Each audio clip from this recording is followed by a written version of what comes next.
It's really fucking simple. I wouldn't recommend shooting at me because your gun goes pew pew, but my fucking gun goes.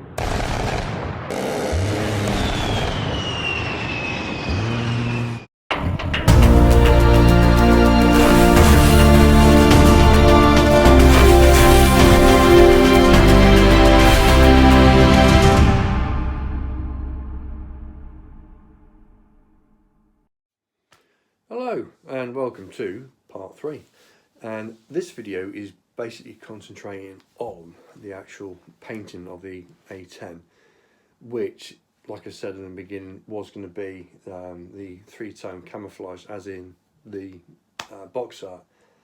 I did actually and ah about doing the grey, but I was in a quandary, went downstairs, asked the wife which scheme shall I do, left her the instructions, and within 30 seconds she said, oh, well, I like that one.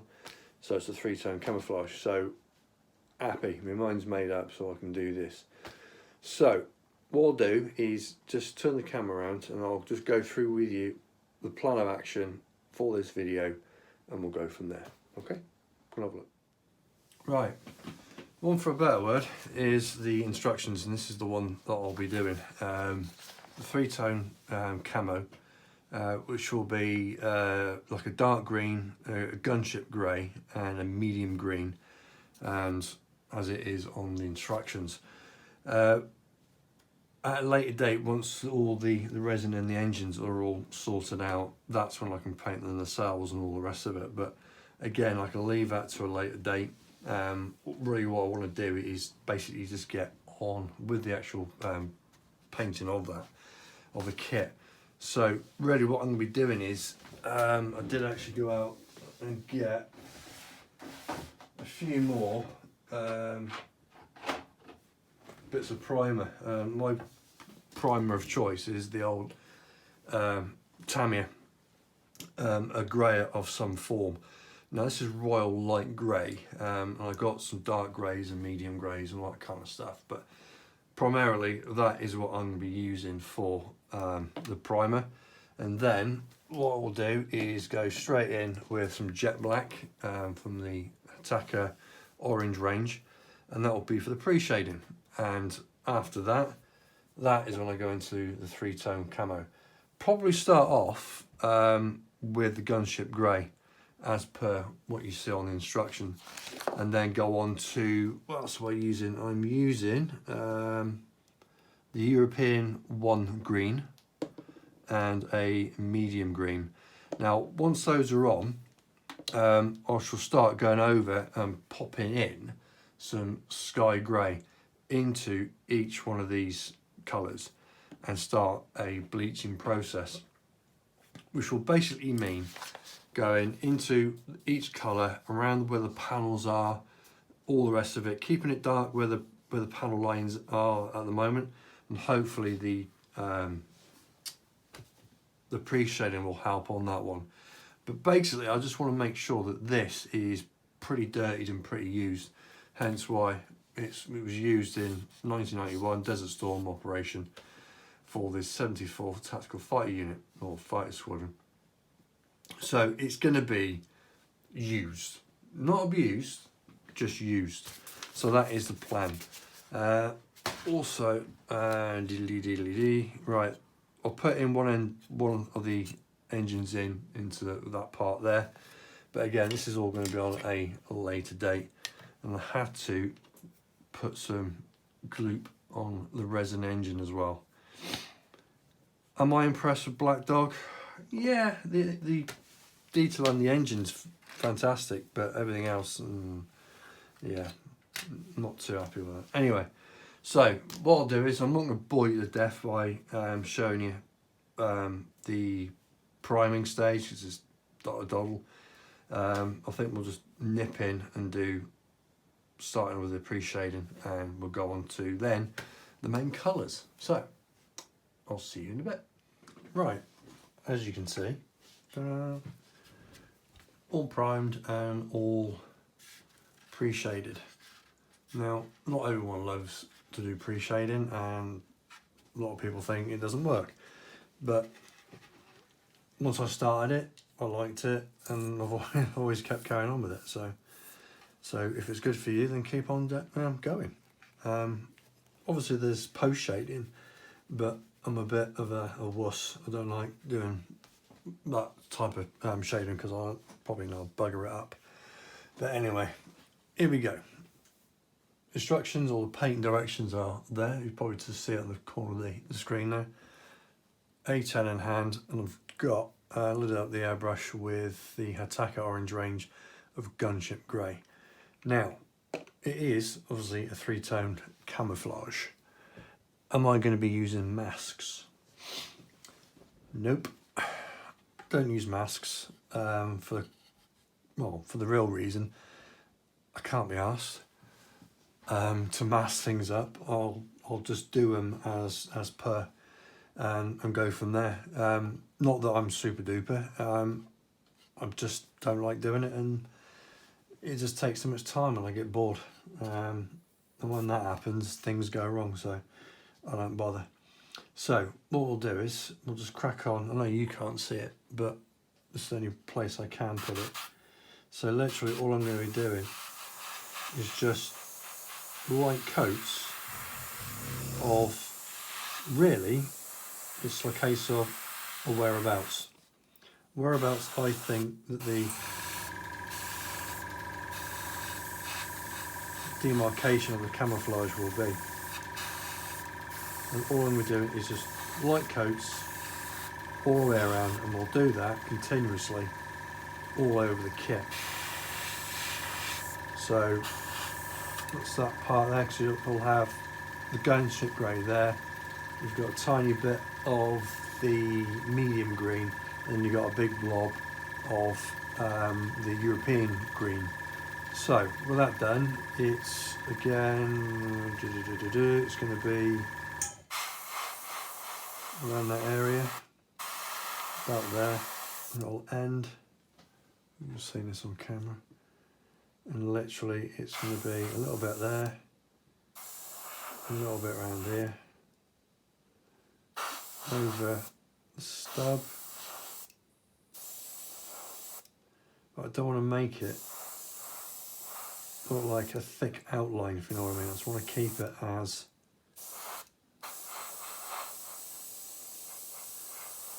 thin as possible. And that's all I'm going to do. Once I get the second colour down, then that's when I can sort of like look at the demarcation of the actual, the camouflage.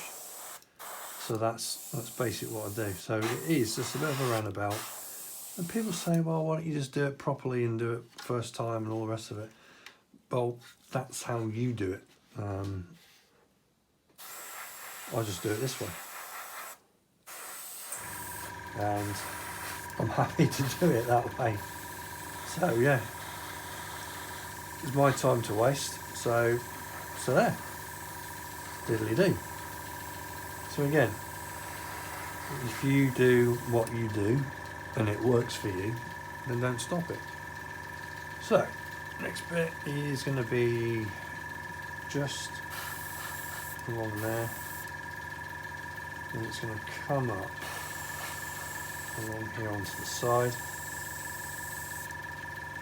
up to about there, and just carry on.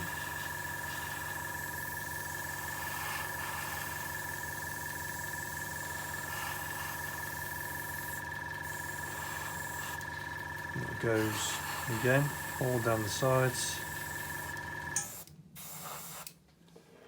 I must get I think it's an air brake. I'll get those, they're already off the sprue anyway, but I forgot to actually prime them. Oops. So what I might do is just leave that bit of priming and just paint them.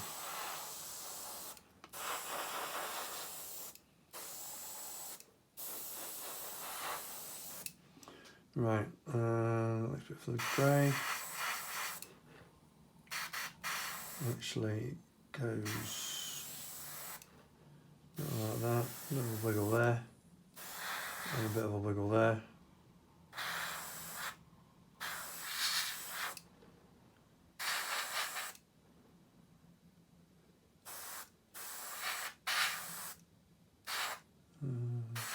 There you go.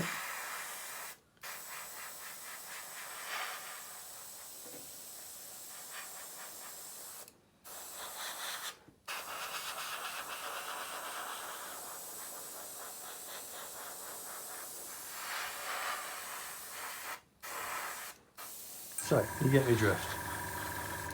So, what I'm going to be doing now, I'm going to crack on with this. What I'll do is I'll put some time lapse on, stick a bit of music on, and what I'll do is I'll go over, you know, whatever I'm doing, just to make sure that you know if there's any issues, any problems and whatever, and we can go from there. Right, well, rather than actually playing music, because I get done for copyright, yeah, you see I'm actually spraying there. Well, I've inadvertently made a mistake and I painted the wrong colour in the wrong place. The reason being is I was tired and the instructions, as you can see, are black and white, and I got confused between the gunship grey and the medium green. Yeah, so what you'll see is basically me cocking it up like you see here, and yeah, and as you can see, I watch the professionals when I'm doing painting and other bits and pieces. But anyway, so yeah, all I'm gonna be doing is, you see on the next bit, is me basically, I've reprimed it and yeah, started again. But hey ho, this is what you do. You make mistakes, you learn from them, and this mistake is don't paint when you're tired and when you've got black and white instructions. So yeah, there you go. Right, should we start again? Right, here we go. Right, well, I refreshed myself. It's the next day and I've cracked on with painting. Now, I've started off using the medium green and just doing a roundabout sort of like sketch of the demarcation. I've done it more than it should, so I can cut in with the actual other colours. And just a reminder, the colours I used was the gunship grey, the medium green, and the European 1 green from the Hataka orange range. Now, I constantly do very, very small coats or very light coats. It's just so that I can manage it a lot easier rather than going in and doing sort of like 2 heavy coats, because, well, I'm looking at weathering or the bleaching effect using the lighter grey primer with the actual pre-shading. So it's just the way that I do it. It's just the way that I like doing it. And like I've said before, it is sort of like time consuming, but that's how I do it. Many other people have got their own things to do, as in the ways that they do it. So on this one, I'm just using the European green, and again, it's very thin coats, but you can see the contrast between the 2 greens, and slowly but surely, when you're actually doing it, they do sort of like come together a lot more. And although it's not strictly sort of like a sharp demarcation, it's soft. So that's what I'm after. Not a complete sort of like sharp contrast. It's just that one colour blends into another, and that's really what I wanted. If you check on sort of like period pictures, it's pretty much your own discretion. Right, I'm calling this one done, painting stage wise. I didn't want to kick the arse out of it and, you know, make it too weathered or too bleached, as it were. You can see that on the camera, so hopefully that's coming out all right. The light's not shining on it too much. Same as underneath as well. It's going to go through another weathering, well, several weathering processes anyway. So what I'm going to do now is going to give this a gloss coat, and basically, yeah, we're going to crack on and get all the little bits and pieces sorted out. Then the carriage bay doors, and bloody hell, I forgot to do that one. Anyway, what I'm going to do, I'll crack on with it, as I said, I'm going to gloss it, wait for that to dry, and probably go straight into the decaling. Or what I might do is, I might start the engine. I don't know. Leave it with us. Let me see what we can do and see where we get. Right, I've slightly progressed a little. All the decals are on, which, ooh, where are we? Here we go. They all went on quite well, actually. I've always liked the Italeri decals. They do go down quite well and bed in rather nicely with some setting solution. So that is all the actual decals on, well, at the moment, or the main airframe. I've got the pylons and the other bits and pieces to go on, but I've glossed it over, and I've now put a matte coat or a flat coat, which is XF86, over that. So next thing I can do with this is, well, first of all, I'm going to properly let it dry for a good couple of hours, and then I can start putting the wash on. So that'll be that. The aileron air brake type things, I'll be painting these white. Now, some of them I've noticed on like reference pictures, some are white on the inside and some are red. So to add a little bit of colour, I'm going to basically spray or mask this over, spray inside there the white, and then I'll spray these white and then the red, just to give a bit more of a contrast. Same for the undercarriage as well, or the wheelbase. I'll be painting those white. I've already painted that white, but it needs going over again because there has been some overspray in the actual wheel well itself. So I'll be cracking on with that, and hopefully then I can get the undercarriage sorted out and progress a bit more with the engine. The engine's not been problematic, it's just I've had to scrape down or take off one of the outer rings for this to actually fit. And what I had to do is basically I've taken off with just a sanding stick about, I don't know, 0.5 millimetre all the way around, and just going back to it and trying to fit it in properly. It does go in, so hopefully I'll be able to start painting the engine up and getting that sorted. But so that is where we're at the moment. So give it a couple of hours. I'll put a coat of Flores wash all over it, and that'll be the first sort of like type weathering stage to it. So yeah, I'll crack on. So yeah, I think what we'll do is we'll leave that there. Bit of a shortish video, but I hope you've been able to see what I actually do when it comes down to doing the three-tone camouflage and how I do it. Anyway, yeah, I'm going to crack on.